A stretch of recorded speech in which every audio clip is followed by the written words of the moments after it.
중학생 아이들에 대한 어떤 이해와 전략에 대해서 우리가 좀 적용을 해보면 좋을 것 같은데요. 중학교 1, 2, 3학년 아이들을 우리가 나누어서 한번 생각을 해보면 좋을 것 같아요. 저는 좀 캐릭터를 좀 따가지고 아이들을 좀 이해를 하려고 좀 생각을 했는데요.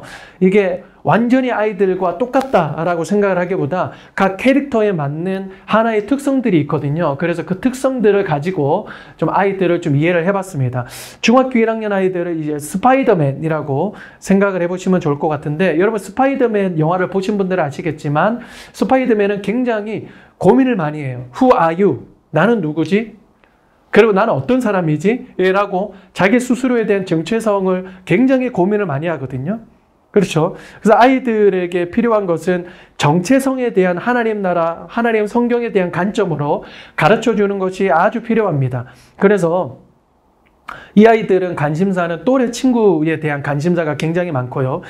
반응은 어디에서 반응이 있느냐 하면 이성 친구라기보다는 동성 친구에 대한 반응이 굉장히 많죠. 그래서 중학교 1학년 아이들 이 반을 우리가 분반을 할 때요, 이성 친구들을 이렇게 섞어주는 것도 필요하지만 저는 전략적으로 동성 친구끼리 이렇게 섞어주는 것도 아주 필요합니다. 왜냐하면 이 중학교 1학년 남자아이들 같은 경우에는 이제 동성 친구, 특히 여자아이들도 마찬가지예요. 동성 친구의 반응을 잘하거든요. 그래서 만약에 중학교 1학년 이게 뭐 아이들인데 이성끼리 뭐 혼재해서 이렇게 놔두었다라고 하면 좀 뭐 발표도 잘 못하고 얘기도 잘 못하는 경우들이 있지만, 동성 아이들끼리 이렇게 묶어두면요, 조금 더 아이들이 좀 얘기를 한다든지 조금 더 반응을 하는 경우가 좀 있습니다.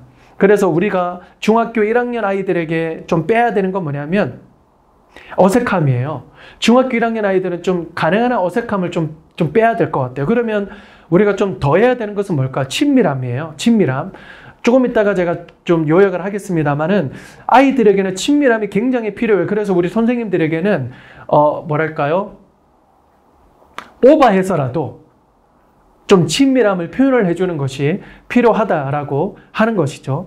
이제 중학교 2학년 아이들에게는 저는 하나의 캐릭터가 지킬 앤 하이드라고 그렇게 좀 얘기를 해보고 싶었습니다. 여러분, 지킬 앤 하이드를 보면 갑자기 사람이 됐다가 괴물이 됐다가 사람이 됐다가 괴물이 됐다가 이거 계속해서 반복하잖아요. 그래서 아이들은요, 이 변덕스러워요. 중2병이라는 말이 왜 나왔겠어요? 그렇죠? 철저하게 자기중심적이지만 이제 변덕스러운 자기 자신을 표현을 하는 것이 바로 이 지킬 앤 하이드와 같은 중2 아이들이 아닐까요? 그래서 변덕스러운 자기 자신을 많이 생각을 하게 되고요. 필요한 것은 뭐냐면 아이들에게 이 세계관을 심어주는 것이 아주 필요합니다.